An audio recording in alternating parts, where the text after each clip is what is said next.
Bem-vindo ao Seminário dos Números. O meu nome é Rui Ferreira e este seminário tem como objetivo capacitar os empreendedores para tudo o que sejam números na sua análise de viabilidade económica e financeira de qualquer projeto que estejam a implementar. Antes de efetuar qualquer análise de viabilidade económica ou financeira, o ponto de partida do empreendedor deverá ser necessariamente a sua proposta de valor.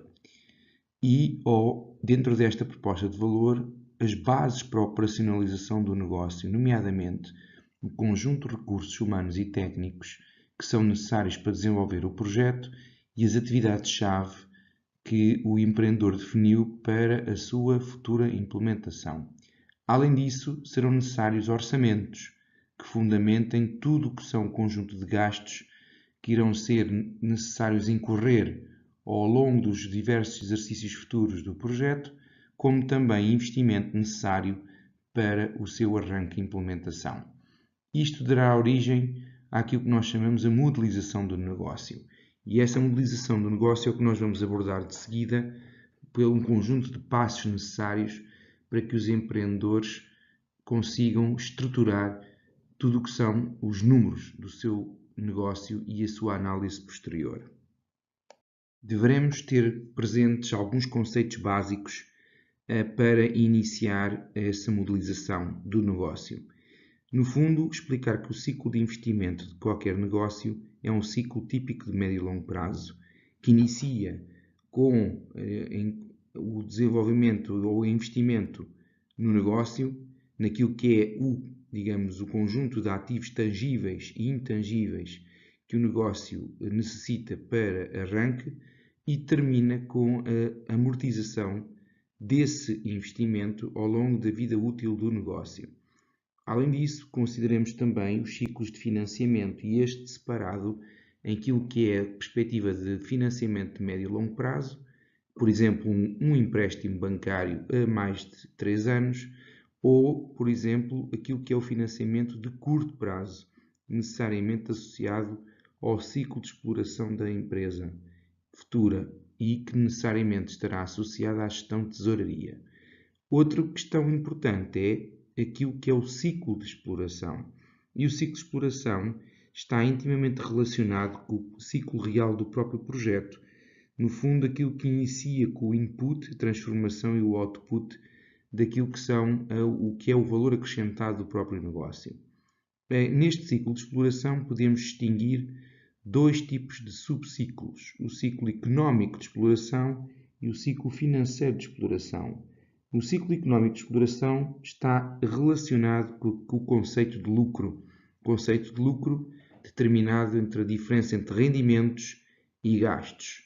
No fundo, um gasto será, digamos assim, um efeito económico associado à utilização ou desgaste de qualquer recurso, como por exemplo um recurso humano na perspectiva de salário ou um recurso técnico na perspectiva de uma amortização ou ainda, por exemplo, uma renda ou um conceito de gasto de eletricidade, por exemplo.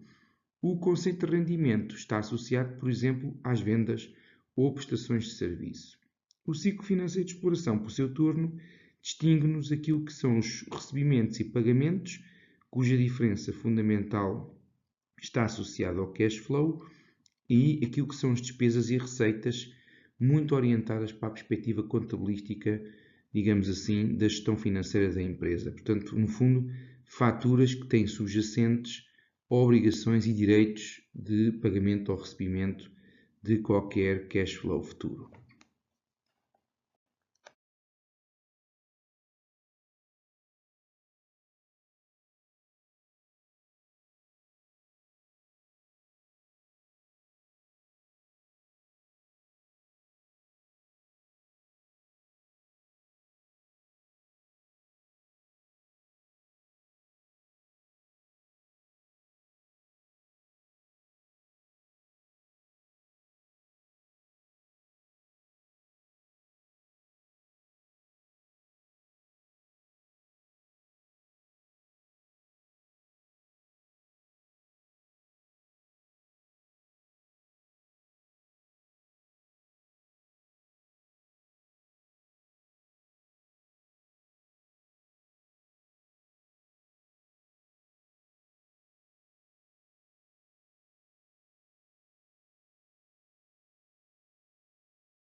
Iniciando uma explicação mais detalhada de cada um dos pontos que estava subjacente no esquema anterior, vamos começar pelas receitas ou denominado volume de negócios. E aqui os cuidados a ter pelo empreendedor deverão passar sobretudo pela identificação clara de linhas de receita associadas à proposta de valor e essas linhas de receita organizadas por produto, serviço, famílias, mercados, regiões, tipo de clientes ou mesmo canais de distribuição e, no fundo, para cada linha, o empreendedor deverá estimar um preço, quantidades previsionais de vendas e, associada a cada quantidade, uma recorrência nessa venda.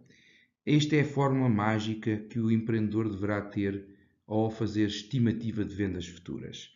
Ter em atenção, obviamente, diferentes taxas de IVA liquidado que têm influência direta, digamos assim, no cash flow associado à venda e, por último, a definição de um horizonte temporal do projeto entre um denominado ano zero, que é o ano de partida, e o ano N, que é o horizonte temporal do mesmo projeto, ou seja, o tal fim de projeto associado a um ciclo de investimento completo. O ano zero associado naturalmente àquilo que nós denominamos como time to market do projeto. Com isto, o empreendedor estará habilitado a construir uma folha ou um mapa chamado mapa de receitas previsional que iremos expor de seguida. Vamos ver neste exemplo um bom mapa de receitas ao volume de negócios, em que nós dividimos aquilo que são os preços, PVP sem IVA, sempre sem IVA, porque obviamente o rendimento não é influenciado pelo IVA, mas, por exemplo, se estivermos a falar de um negócio B2C, com um consumidor final, o preço, digamos assim, tem que considerar o IVA, mas não nas receitas. E, obviamente, nesse caso, o empreendedor terá que deduzir o efeito do IVA neste mapa. Aquilo que está em causa é também fazer estimativa de quantidades previstas.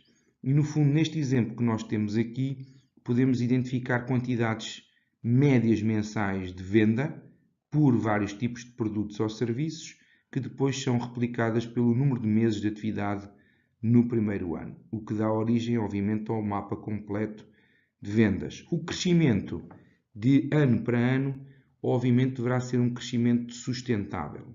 E esse crescimento sustentável, mais uma vez, é um pressuposto que deverá ser assumido pelo empreendedor, tendo em conta um conceito de mercado total potencial, mercado, digamos assim, potencial que seja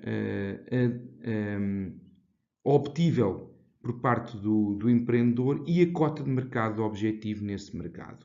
Portanto, estamos a falar, digamos assim, de um conceito, digamos assim, em formato funil, partindo do mercado potencial em termos de quantidade, daquilo que é o mercado alcançável pelo empreendedor num futuro e aquilo que é efetivamente o seu grande objetivo em termos de cota de mercado para efeitos de cálculo dessas quantidades mensais. Naturalmente que essas quantidades mensais terão subjacente o efeito recorrência, que já falámos anteriormente, ou seja, teremos que ter sempre presente ao fazer estimativa de vendas futuras esse efeito de recorrência que é bastante importante.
Neste mapa apresentamos um exemplo de gastos com pessoal.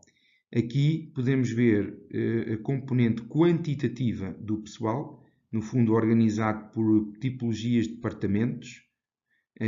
No fundo, temos aqui associado o número de colaboradores que estarão contratados a termo certo ou incerto, com um contrato formal, ao longo do projeto, do período, do horizonte temporal do projeto. Temos de ter atenção que este gasto com pessoal aplicam-se normalmente a 14 meses do ano, que inclui subsídio de férias e subsídio de Natal, além dos 12 meses normais do ano.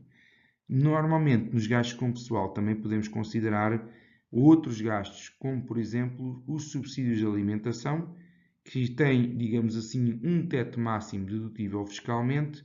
Além disso, esse teto fiscal máximo está implícito, digamos assim, um conjunto de 11 meses do ano, porque não é aplicável nos meses em que o colaborador tem férias. Para além disso, consideramos o que são os gastos com segurança social, a componente de TSU, taxa de social única da empresa, de 23,75%, para além de uma estimativa para seguros de acidentes de trabalho obrigatórios, para além de outros gastos que podemos considerar aqui como formação profissional e outros subsídios de diversa natureza. Estes são exemplos de rúbricas de chamados fornecimentos e serviços externos, no fundo, cuja lógica poderá ser estimada numa perspectiva de gasto fixo ou gasto variável. Neste exemplo, temos uma perspectiva, digamos, de gasto fixo, mas poderíamos assumir algumas destas rúbricas aqui explanadas como diretamente proporcionáveis às vendas e, nesse caso, assumir-se-ia uma percentagem das vendas que foram estimadas no mapa anterior. Só uma pequena nota que na subcontratação de atividades específicas do negócio, o detalhe pode ser feito em função de cada uma das atividades específicas. Todas as outras rubricas que estão previstas nestes mapas são rubricas designadas como FSS genéricos, que o empreendedor deverá estimar no seu projeto. E sempre todas sustentadas em orçamentos previsionais. No que concerne ao investimento, o empreendedor deverá ter alguns cuidados. No fundo, a divisão entre subrúbricas, aquilo que são considerados os ativos tangíveis, como por exemplo equipamento básico, instalações, equipamento administrativo ou de transporte, os chamados ativos intangíveis, como despesas de investigação e desenvolvimento, no fundo, software, por exemplo, ou marcas, licenças e patentes, ou ainda os ativos biológicos, como por exemplo um pomar, ou animais de criação, e investimentos financeiros, se for o caso, como por exemplo participações financeiras com algum grau de estabilidade, como por exemplo sucursais no estrangeiro, ou participadas. No fundo, tem que se ter em atenção sempre o conceito de amortização de depreciação para cada rúbrica considerada e aqui sim, encontrar um método das taxas constantes ou da linha reta previstas no Decreto Regulamentar 25/2009, previsto no Sistema de Normalização Contabilística. Isto tem associado uma vida útil económica. E, naturalmente, que esta vida útil económica e o conjunto das amortizações anuais ou depreciações anuais desses ativos permitirá todos os anos estimar aquilo que nós designamos de valor líquido contabilístico do ativo, que será a diferença entre o valor de aquisição e as amortizações acumuladas. A diferenciação importante aqui a considerar é aquelas que normalmente aparecem nos FSEs, que muitas das vezes são confundidas com investimentos. Aqui o critério a considerar são rúbricas com permanência superior a um ano como investimento e inferior a um ano como FSE. Atenção também à sujeição de IVA dedutível, pois o investimento é normalmente associado a IVA e esse IVA terá influência direta nas necessidades de cash flow.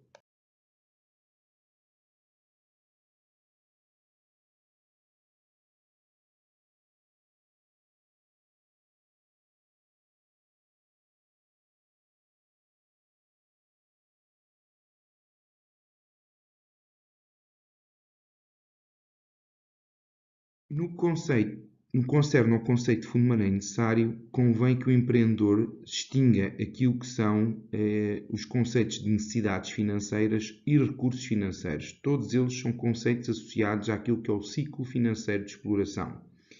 E nesse ciclo financeiro de exploração temos associado necessidades cíclicas ou permanentes e temporárias. Exemplo, como necessidade cíclica ou permanente, por exemplo, aquilo que nós temos que conceder como crédito a clientes ou no fundo, uma reserva de segurança de tesouraria ou aquilo que temos que investir normalmente em inventários e stocks.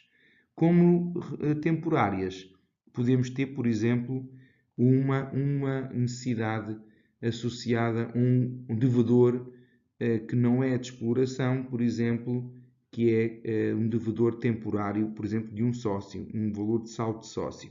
No caso dos recursos, podemos estar a associar digamos, aquilo que são créditos obtidos de forma regular junto de fornecedores, eventualmente contas correntes que são concedidas em termos de crédito curto prazo por parte da banca, e temos também o Estado. O próprio Estado pode ser considerado, ou dívidas ao Estado, como recursos financeiros. Isto porque o Estado tipicamente concede prazos legais para que sejam pagos os impostos regulares, como por exemplo 20 dias para a Segurança Social e IRS e, no fundo, os 3 meses ou 1 mês para o IVA, no caso de haver regime mensal ou trimestral.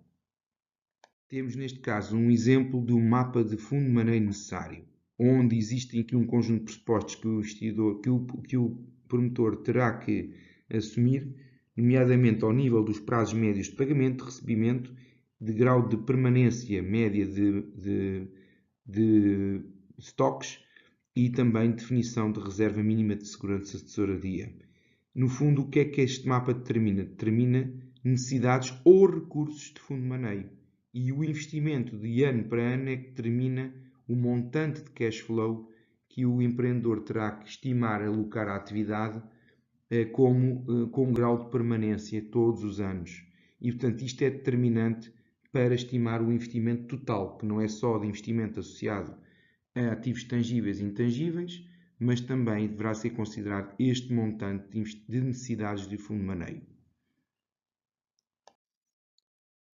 Com o investimento em fundo de maneio determinado, com o investimento em ativos tangíveis e intangíveis determinados, importa agora olhar somente para a demonstração de resultados. Isto sim, só vamos necessitar daquilo que são rúbricas de volume de negócios, CMVMC, fornecimento de serviços externos e gastos com pessoal. Isto permite-nos determinar uma rúbrica muito importante na demonstração de resultados previsional de qualquer projeto, que é o EBITDA, ou, em português, os resultados antes de amortizações, juros e impostos. Este EBITDA determina, digamos assim, o potencial de viabilidade económica do projeto. Sendo ele, neste exemplo, negativo, como poderão constatar, significa que é necessário rever pressupostos. E aqui não vamos rever pressupostos nem de investimento nem fundo de maneio, mas sim pressupostos de exploração.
Com isto, nós podemos então detalhar as fontes necessárias, quer do ponto de vista de capital próprio, quer do ponto de vista de capital alheio, que o empreendedor poderá recorrer. E este slide permite-nos estabelecer aqui uma ordem preferencial de fontes de financiamento a estudar. E começamos pelo capital próprio, por aquela que nós designamos por autofinanciamento e que, no fundo, corresponde ao cash flow operacional positivo gerado pelo projeto. Tirando isto, que é o chamado financiamento interno do projeto, todas as restantes fontes são designadas como fontes externas do projeto. Então, consideramos sempre, em primeiro lugar, o capital dos promotores, portanto, o dinheiro que os próprios promotores irão aportar ao projeto, como fonte primária e credível de entrada de capital que pode estar associado a um compromisso dos próprios promotores. De seguida, considerar os designados 3 Fs, Family, Friends and Fools, e mais recentemente a organização deste tipo de fontes de financiamento naquele entorno que nós designamos como crowdfunding tem sido uma tendência muito interessante de ser acompanhada no mercado. Podemos recorrer a investidores estratégicos, ou seja, todo aquele conjunto de investidores sócios potenciais que não tenham interesse financeiro direto, mas sim estratégico, como por exemplo um potencial cliente, fornecedor ou parceiro, ou mesmo concorrente. E neste caso, aquilo que é mais tradicional no capital próprio, que são os investidores financeiros, como business angels ou capital risco formal. E assim sim, organizados no chamado mercado de financiamento de capital próprio, que hoje em dia em Portugal está bastante disseminado por este tipo de investidores. Só depois de termos o capital próprio devidamente estabilizado é que podemos pensar em fontes de capital alheio. Mas atenção, que o capital alheio implica sempre pagamento de serviço de dívida, capital e juros, ao contrário do capital próprio, que tem correspondente entrada de capital, mas que tem, digamos assim, como retorno ou como saída de cash flow apenas o eventual pagamento de dividendos ou a alienação, digamos, de participações por parte dos investidores financeiros. Ao contrário, a dívida tem sempre implícito uma degradação de cash flow ou impacta diretamente no cash flow previsto do projeto, porque o projeto tem que gerar o valor de cash flow suficiente operacional para pagar o serviço de dívida que for considerado ao nível de capital e juros. Para além disso, para que haja capital alheio é preciso que haja autonomia financeira mínima do projeto, ou seja, que o projeto apresente um nível de capital próprio suficientemente robusto para que possam, por exemplo, ser possível recorrer a um capital, um empréstimo bancário. Sem essa autonomia financeira mínima, é muito difícil obter esse financiamento. E, obviamente, temos que ter em consideração que o capital alheio tem um efeito positivo na dedução de impostos por via do IRC. Mas, em concreto, podemos considerar as fontes clássicas de suprimentos, que são empréstimos de sócios remunerados ou não, empréstimos bancários, e leasing, como fontes de financiamento típicas de capital alheio. Uma última nota para incentivos, disponíveis, por exemplo, no Portugal 2020.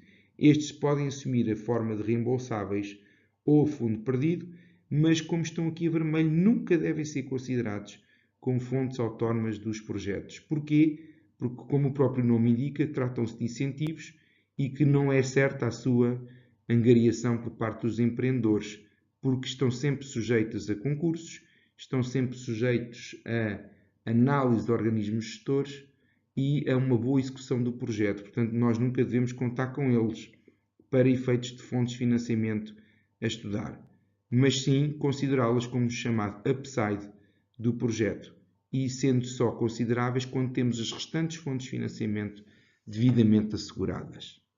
E definindo um conjunto de rondas de capital, como este gráfico nos permite ilustrar, nós podemos considerar ao longo da vida do projeto diversas rondas de capital. E temos aqui, por exemplo, o caso do capital próprio, previsto ser financiado por investidores financeiros ou estratégicos.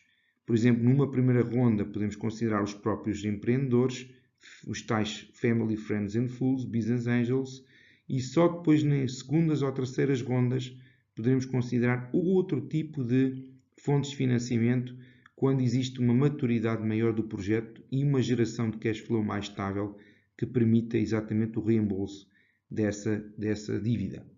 Agradeço a vossa atenção e caso haja alguma dúvida, queiram por favor colocar por um e-mail e deixem os meus contactos. Obrigado.